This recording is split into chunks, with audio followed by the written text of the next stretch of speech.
What's going on, guys? It's Brandon back here again today for a different kind of video, one that I wanted to go over for a little while now and I had the idea of. But I just wanted to look back at the most recent expansions in the NHL. Of course, it's the Vegas Golden Knights in 2017 and the Seattle Kraken in 2021.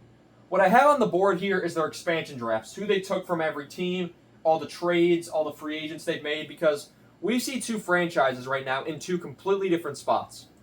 When Vegas came into the league, it was expected they would be bad. Of course, that's how expansion teams always were. There were some that were somewhat decent, not playoff teams, but like okay out of the gate. You think of like San Jose, you think of Florida. Anaheim wasn't too bad at the start, but overall, not really. The playoffs weren't a big thing for expansion teams. Vegas shattered every single record in that book, and people would immediately jump to the "it's rigged to get for Vegas" train, even though they did lose in the final, and then it was all of a sudden it was rigged for Washington. But that's beside the point here. I want to go through this team, and I want to see exactly who they picked, and did they play a game for the Vegas Golden Knights? Because Vegas benefited from a lot of deals they did at pre-draft, that by the time the Seattle draft came around, GMs got a lot smarter, and they're like, we're not letting this happen again. So let's start off with Vegas. So we're going to go through team by team, player by player, and see who they ended up taking and if there was any side deals with it. So to start off, from Anaheim, Vegas took Clayton Stoner. In return, they got Shea Theodore. Stoner gets hurt in training camp that year, and he retires. Theodore, still a member of that Vegas Golden Knights blue line, an excellent defenseman in his own right. So can you really see that coming? No, but Vegas' scouts, give credit to them. They knew what they were doing. From Arizona, they took Pulkkinen, left winger. Didn't ever play a game for them. Colin Miller from Boston, who ended up being a serviceable defenseman for them that first year. Will Carrier, although he didn't make a huge impact that first year, ended up becoming a regular in the lineup until he signed with Carolina a long term. They also got a 6th round pick from Buffalo for that. So as you can see here, they chose Stoner, but they ended up getting Theodore as well. They didn't get anything for Pulkkinen and Miller, but for Carrier, Buffalo gave them a 6th round pick because that's how it was working. They didn't want to lose certain players, so they're like, we'll give you this if you take this certain player. From Calgary, they ended up taking Derek Englund, a local boy. He only played his last couple seasons in Vegas, and was a good defenseman for them while he was at it. They take Brickley from Carolina. They end up getting a 5th round pick with that, and he left in free agency, so he doesn't even play a game with Vegas. He never signs with Vegas, but that before that first year, so that's just kind of a wash of a pick right there. From Chicago, they take Trevor Van Riemsdyk, who ends up being traded before the season starts, along with a 7th round pick to Carolina for a 2nd round pick going back to Vegas. So that's right there. They're acquiring assets, and they trade them off. Trevor Van Riemsdyk's the first example of that on the board. From Colorado, they took Calvin Pickard. Again, never played a game for Vegas. He ends up goes to Toronto for a 6th round pick and Tobias Lindbergh coming back to the Vegas Golden Knights. Columbus is the big one. They take William Karlsson out of Columbus. I don't care what anyone says. No one expected William Karlsson to score 43 goals that first year in Vegas. He's never matched that since. Is he a good top 6, middle 6 guy? Absolutely. He's been a fantastic player for this organization, one of the longest running players of this organization who's still there. But that's one of the key pieces that, like, they got Karlsson for nothing, Marchessault, Smith. These guys were throwaways. They were called the Misfits for a reason. And for taking Karlsson, they also got David Clarkson's contract. Never ended up playing a game for Vegas. A 1st and a 2nd round pick. So I would say from Columbus, they got robbed. From Dallas, they ended up taking Cody Eakin. Played a couple seasons in Vegas. Thomas Nosek came from Detroit. He played some time in Vegas. Griffin Reinhart from Edmonton. That was a wash. Never played a game for the Vegas Golden Knights. One of the biggest busts in recent history. From Florida is their magnum opus. They just took what Florida had and ran with it. They took Jonathan Marchessault, and in exchange for that, that wasn't the guy. Florida wanted them to take Marchessault, and they threw in Riley Smith and a 4th round pick as well to say, you know what, Marchessault, you take Marchessault, you get these guys as well. Marchessault and Smith end up becoming core pieces of that Vegas Golden Knights team that wins the Stanley Cup in 2023, and also just for the franchise leaders and games played and points. Of course, Riley Smith is now back in Vegas. Marchessault's moved on. But those were 2 of their top 6 forwards right there. along with Carlson to add on to that. So that right there, that's one of your lines. Marchessault, Carlson, and Smith was like the misfit line. From LA, they take Braden McNabb, who's still there. Very not an excellent defenseman, but he's a serviceable defensive defenseman, very physical defenseman. Excuse me. From Minnesota, they took Eric Holla, and he ended up being a good player for them that first year. And they get Alex Tuch for their trouble. Another guy, just Minnesota said, here, take Holla, we'll give you Alex Tuch. Tuch becomes a main piece and becomes a main piece in the trade for Jack Eichel. And they also get a conditional third-round pick with that as well. They take Alexei Emelin from Montreal, a defenseman. He ends up going to Nashville for a third-round pick, never plays a game with the Vegas Golden Knights.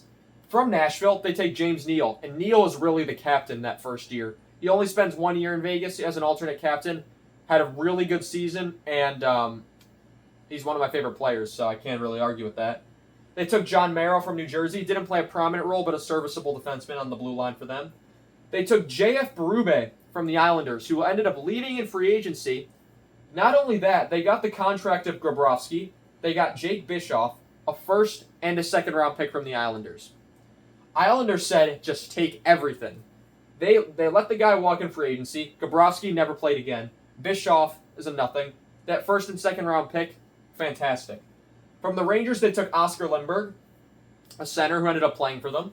Ottawa, they took Mark Mathot, defenseman. He ended up being traded to Dallas before he ever played a game with them. For Dylan Ferguson, who did playing a couple games as Vegas really had the injury bug with goaltenders that first year. And a second-round pick also going to Vegas. From Philadelphia, they took Belmar, a veteran player, and he ended up being a good bottom sixer for them.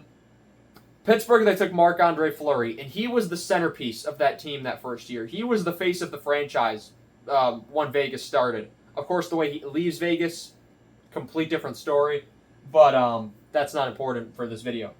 They took David Schlemko from San Jose. He ends up being traded to Montreal for a fifth-round pick, never plays a game with Vegas. They took David Perron from St. Louis, and I honestly forgot Perron was with Vegas that first season. He ended up having a really good assist year, and of course, as all things do, he ends up going back to St. Louis for the third time in his career after the season. But he gets a Stanley Cup with St. Louis finally, but he lost in the final with Vegas that year. And another guy, another top six winger. When you look at the guys they got, Carlson, Marchessault, Riley Smith. Marchessault was the only one that could have had top six potential. I remember him being good in Florida. He scored a hat-trick against the Hawks, and they beat him 7-0. It was frustrating, but happy Vegas got him. Riley Smith, not seen as a top six forward. William Karlsson, no. James Neal, at that time, yeah, he was a good player. He could play in the top six, and you did. And Perron, that was really their top six right there. They had Perron, they had Neal, they had Eric Holla slid into that top six as well. Marchessault, Smith, Carlson, Alex Tuch could also go up and down the lineup. Those were your top forwards right there. None of those scream superstar. I think James Neal might have had one all-star appearance. Perron maybe one as well. But overall, those aren't all-stars. It was only after they got to Vegas that they got good because they got playing time. They bought into a system that Gerard Gallant implied, and they won because of it. Jason Garrison they took from Tampa. They ended up getting Nikita Gusev, a second and a fourth. Garrison didn't play a ton with them, but they get the assets for them, which was important. Brendan Lepsick from Toronto. Of course, controversy surrounding him, but he ended up playing for them that first year. Lucas Spiza they took from Vancouver, defenseman for them, bottom two defenseman. That's all they needed. Nate Schmidt out of Washington ended up being a really good pick. Well, of course, Schmidt ends up being on the losing side of the final that year. I bet he wish he could have stayed in Washington. But Schmidt ends up getting some big contracts after that, and still in the league now. And then Chris Thorburn, they take from Winnipeg. He ends up getting a first and third for him as he leaves in free agency, and they swapped first-round picks with Winnipeg. So they end up getting some first-round picks, a lot of draft capital, and they weren't done either. In free agency, they signed some guys. They signed Reed Duke, nothing. Shipachyov, Russian guy, came over. Haika, Mateau, Kastu, Thompson, Brad Hunt, who ended up playing some games that first year. Tynan, Legacy, who ended up playing some games. Oscar Dansk, who played some games. These were their minor league goaltenders as well, don't forget. These weren't guys that they ended up all playing games because Fleury got hurt, Subban got hurt, which we'll get to Subban. Coughlin, who ended up being a piece of that Pacioretty deal. Brandon Peary, and then Zach Whitecloud was also a free agent they brought in. Undrafted free agent right there, I believe. He played, I think, one game that season, but still part of the team. From waivers, they brought in Malcolm Subban and Ryan Carpenter. Subban was their backup. Carpenter, fourth line forward, ends up moving on to Chicago, but good moves there. They did lose Shipachyov after 3 games, retired from the NHL completely. Wasn't making an impact. He scored 1 goal and pieced out. And then Stoner ends up retiring as well. Trades they made before the season started as well. Chicago gave them Marcus Kruger and got nothing in return. They end up flipping Kruger to Carolina for a 5th-round pick. Good asset management. They get Keegan Colasar for a 2nd-round pick going to Tampa. Colasar, we know what he is today, a good middle 6, bottom 6 forward for the Vegas Golden Knights, and he's effective. During the season, when you find out they're in playoff contention, LA gives them Leslie for nothing. Pittsburgh ends up getting Lindbergh for Reeves and a 4th-round pick. Lindbergh was the center that they got from the Rangers. Then he's moved out at the deadline. They trade Leipzig to Vancouver for Holm. And then the big move they make was bringing in Tomas Tatar. They end up giving up a 1st, a 2nd, and a 3rd-round pick. Tatar doesn't work out in Vegas, but they fixed that problem by getting Pacioretty and trading Suzuki out. Who knows? That's a story for another day. But they had excellent asset management aside from the Tatar deal. Besides that. You look at that, 51, 24, and 7 record, 109 points. They're going into year 9. They've missed the playoffs once. They've won a Stanley Cup in year 6. This is the premiere of how you kind of run a franchise right here in the Vegas Golden Knights. They're going into season 9, only missed the playoffs once, consistent contender. They go after the big fish every year, and they seem to get it. When they want something, Vegas goes and gets it done. And that's what makes people mad for some reason. LTIR, blah, blah, blah. Nothing against the rules against it at the time. Now there is, so now it would be considered cheating. But when they were doing it, it wasn't. And most teams were doing it, so you can't even argue with it. Now we move to the other side of the board. Seattle. Tale of 2 cities. Vegas, all the success that first year. They go to the Stanley Cup final, 109 points. We've already won a Stanley Cup. Seattle's going into year 5 already. Hard to believe. They did not have the same luxuries as the Vegas Golden Knights had. Although at the start, I'll give them credit, I thought they had a decent draft. From Anaheim, they took Hayden Fleury, kind of a bust, never really developed into anything. Now a bottom 2, 7th defenseman in Winnipeg. So they take him. They end up taking Tyler Pitlick from Arizona. He's flipped to Calgary for a 4th-round pick right away. One of the few trades they made. Never plays a game in Seattle. Jeremy Lauzon, defenseman for them. He ends up becoming a pretty solid defenseman, but gets moved to Nashville, which we'll get to the trades later on. Will Borgen got moved out recently this year. They take him from Buffalo. Giordano becomes their first captain. They take him from Calgary. Again, we'll get to trades later. Morgan Geekie, now in Boston. They took from Carolina. Did not have the same flow in Seattle that he did in Boston. John Quinville, who I believe retired this week. They took him from Chicago. He left in free agency. They didn't bother signing him. They took Donskoy from Colorado, which I thought that was a pretty good pick because I was a big fan of Donskoy. Of course, injuries really plagued him, and he's probably never going to play again. Gavin Bayreuther they took from Columbus. He leaves in free agency. Jamie Alexiak, one of the bigger names they took from Dallas, defenseman. They took Dennis Cholowski from Detroit. Adam Larson from Edmonton. Chris Drieger from Florida. And Drieger was seen to be, okay, he's getting a chance to be the starter. We've seen what he can do in Florida. He looks ready to be a starter. And then they went inside Philip Grubauer. Drieger gets hurt, and his career is basically... the rest of his career is as a 3rd goaltender. McDermott, they take from LA. He ends up going to Colorado for a 4th-round pick, so a couple assets acquired there. Carson Soucy from Minnesota. I like Soucy a lot. Has been moved out since. Cale Fleury, brother of Hayden Fleury, not related to Marc-Andre Fleury. He ends up in Seattle from Montreal. They take Calle Yarncroke from Nashville. Nathan Bastian from the Devils. Jordan Eberle from the New York Islanders. And that was one that people kind of knew Eberle was going to be gone. And he's now their captain. So kind of like I want to say he was kind of the face of their franchise, just kind of looking at what they got here. They had that 2nd overall pick the first year they got Beniers, but for that first year it was really Eberle's team. And it kind of still is, but even though he's getting older. Blackwell ends up being taken from the Rangers. Joey Decord, who's now their starter, was taken from the Ottawa Senators. Twarnski was taken from the Flyers, has never played a game for Seattle that first year, although he was in their minor league system. Brandon Tanev was taken from the Pittsburgh Penguins. Alex True was taken from the San Jose Sharks. Vince Dunn, you could argue their best defenseman, was taken from the St. Louis Blues. I bet St. Louis kind of wishes they could have Dunn back. Yanni Gourde was taken from Tampa. Another one of the better players. McCann out of Toronto, no one really thought much of. Pittsburgh had traded McCann to Toronto, and then Toronto he ended up being taken from in the expansion draft. McCann ends up being their best player out of the gate, and you could argue still kind of is their best player. That was one that was out of nowhere. Cole Lind being taken from Vancouver. Vitek Vanacek being taken from Washington. He's immediately traded back to Washington for a second-round pick. And Mason Appleton was taken from Winnipeg. Waivers in that season came Pouliot, I believe that was Derek Pouliot, Alex Baraboulet, Austin Zarnik, and Dennis Cholowski. Out went Cholowski, Baraboulet, and Bastian. Bastian went back to New Jersey. Baraboulet kind of bounced around between Colorado and Tampa and Seattle. It was weird. And then Cholowski, I believe, went to Detroit or the Islanders or one of those. Or honestly, maybe even New Jersey. I don't remember that. But, yeah. And then in free agency, they brought in Hedman. They brought in Grubauer. They brought in Schwartz, Wenberg, Carrick, Marcus Johansson, Bibu, Olsen, Cheyenne, Donato, McCormick. Again, all the underlined names are guys that played for them at least one game that first year. They drafted Beniers at 2, who came in at the end of the season and played a little bit. But this team did not have success.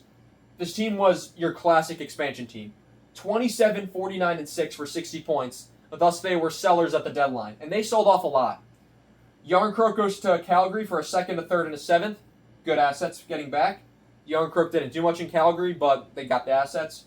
Toronto, they give up Giordano and Blackwell. They get 2 seconds and a fourth back. Good. Nashville gets Lauzon. Seattle gets a second. So that's 4 second-round picks right there. I'd say it's pretty good. Appleton goes to Winnipeg, back to Winnipeg for a Seattle 4th-round pick. All right.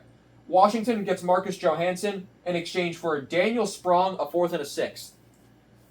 Daniel Sprong, to me, might be one of the biggest what-ifs in NHL history. What if he could play the slightest bit of defense? Because he could score at will. When he was in Seattle, he was scoring, and then they didn't re-sign him. Everywhere he goes, he ends up getting maybe a tryout, and now he's no longer in the league, and I don't know why, because he could score goals kind of at will. Others that played for them that year, Carson Kuhlman and Victor Rask.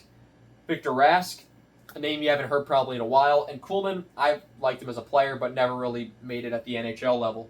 So, as you can see, both of these teams, not much was expected out of them. I think people expected more out of Seattle because of what Vegas did. I had this team making the playoffs. I saw Schwartz, I saw Wenberg, Johansson, I saw a young guy like Geeky. On the back end, you had Larson and Susie. You had Grubauer and, what's his name, and Drieger and Net. I was thinking that's a solid tandem. Grubauer's coming off an excellent season in Colorado. You had Yarncroke, you had Eberle. Decord was a good third goaltender. You had Vince Dunn, Yanni Gourde. McCann ends up having a really good year. Donskoy. And it just didn't work. It did not work the same way it worked with Vegas. But I want you to look at these teams from when they were drafted and say, I thought both of those teams were going to be playoff teams or not playoff teams at the start.